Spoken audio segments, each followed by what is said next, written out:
How Churchill almost destroyed his career. Before Admiralty. On July 28, 1914, London looked rich enough to last forever. Brass bands played, uniforms flashed, and the Empire's flags moved like ocean waves. We think Churchill's fall began with war and ego, a dramatic mistake made by a dramatic man, but it began on a quieter battlefield, inside a ledger where costs outpaced control and ambition met arithmetic. We remember Churchill as granite. We picture the cigar, the V sign, the voice that could weld fear into steel. We imagine destiny chose him early and carried him gently into greatness. That story is comforting because it is simple, clean, heroic. The real story is messier, ink-stained, and paid for in interest. In 1914, he wasn't a monument. He was 40, sharp-eyed, restless, a political gambler with a taste for big tables. He wanted a shortcut through slaughter, a way around the Western Front's grinding deadlock. And he believed the Royal Navy was the fastest instrument on earth, a floating signature of Britain's wealth. He thought he could turn naval power into a cheaper war. That is where the tragedy starts.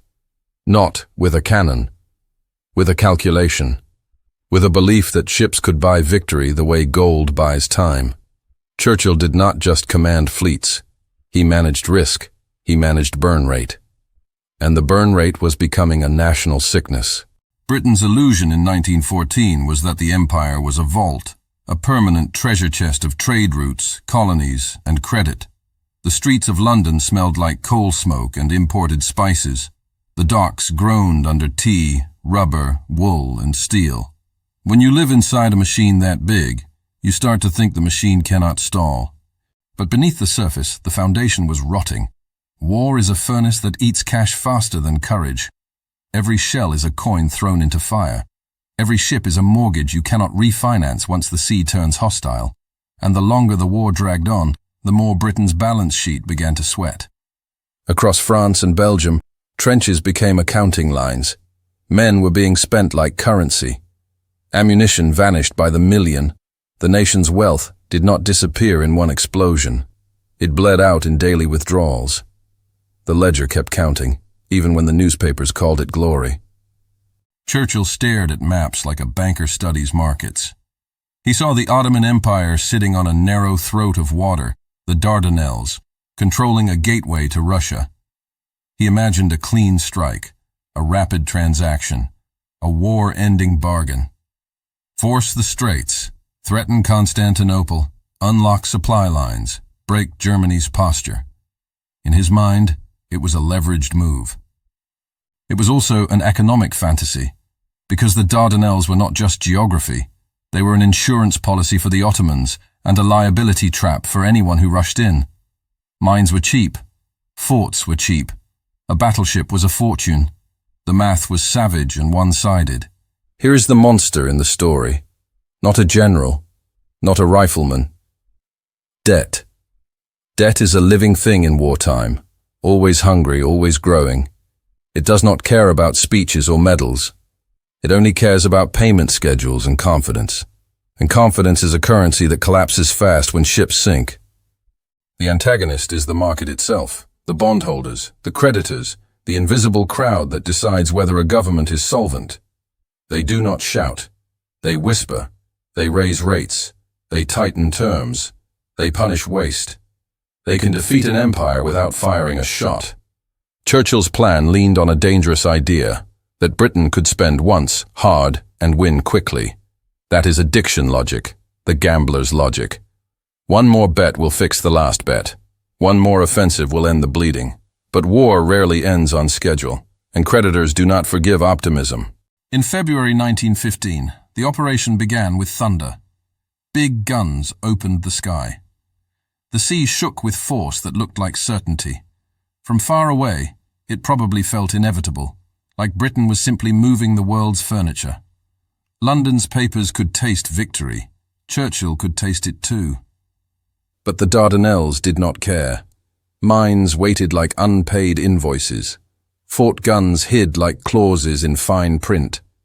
A ship cannot dodge a contract once it is signed. When battleships struck mines, It was not just steel that died. It was capital. It was national confidence taking water. Each sinking ship was a number too ugly to say out loud.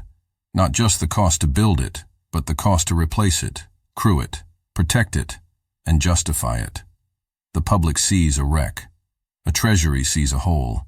A treasury sees future taxes, future borrowing, future vulnerability. The balance sheet doesn't clap for bravery. Then the campaign crawled onto land, and the ledger got worse. Gallipoli became a meat grinder that devoured supplies and sanity. Heat turned bodies into rot. Flies covered food like a curse. Disease arrived like a second invading army. The land itself felt like it was charging rent in blood.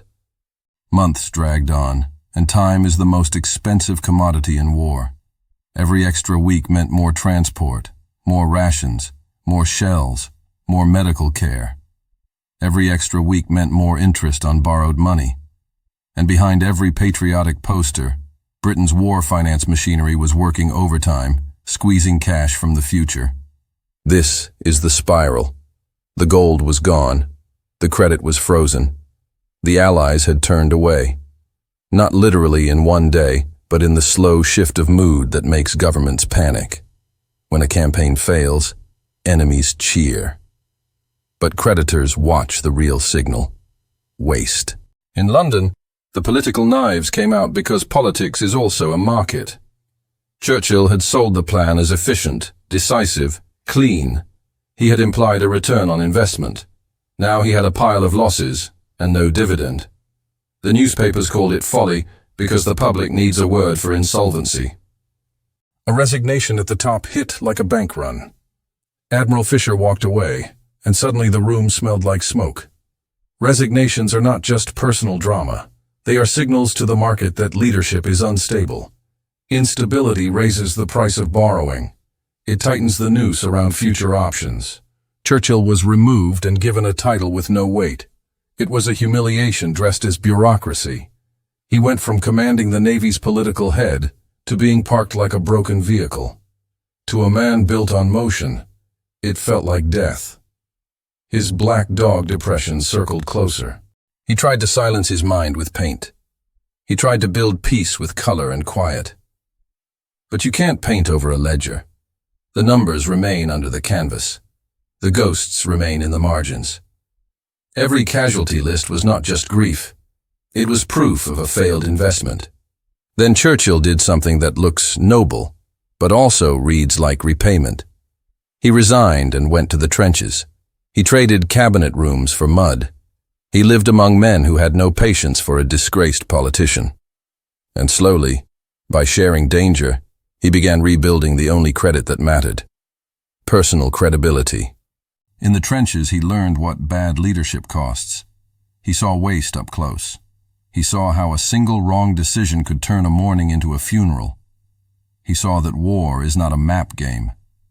It is an accounting of limbs, bread, and minutes. Humility is expensive, but it pays interest.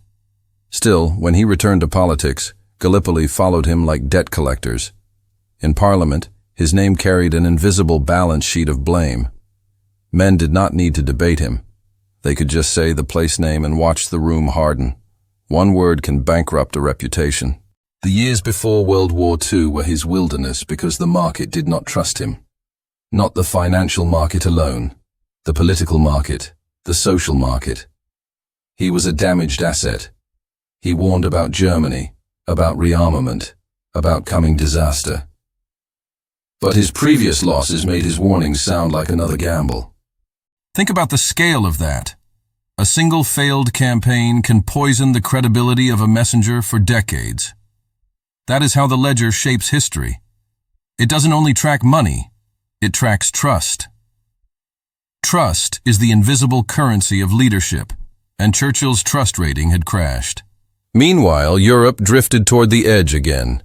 Rearmament demanded money, factories, steel, and discipline. These are not heroic words. They are supply chain words. They are procurement words.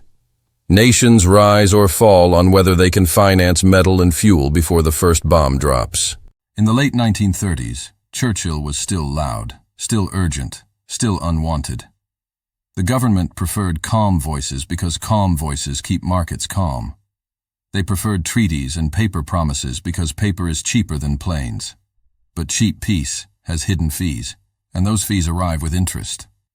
Then war returned in September 1939 like an unpaid bill. The illusion shattered. The cost of delay became visible overnight. Suddenly, Britain needed not a cautious accountant, but a man who understood crisis. They pulled Churchill back into government, like a creditor reluctantly extending one last loan. He walked into the Admiralty again, into the same rooms, the same maps, the same ghosts. People say the fleet signaled, "Winston is back." But the real message was colder. The system needed his energy because the system was running out of time. Time is a currency too. Then Norway happened in 1940, and it looked like history repeating. Another amphibious mess, another retreat, another smear of failure. For a moment it seemed like the old debt would finally be collected. One more loss and his career would be liquidated. But politics isn't just about blame, it's about who looks solvent in a crisis. Parliament's anger turned on Chamberlain because weakness is bad for the national credit rating. The country sensed that caution had become insolvency. The risk wasn't boldness anymore. The risk was doing nothing. On May 10, 1940, the job changed hands as Germany surged into France. The situation was beyond pride. It was beyond spin. It was now about survival under audit.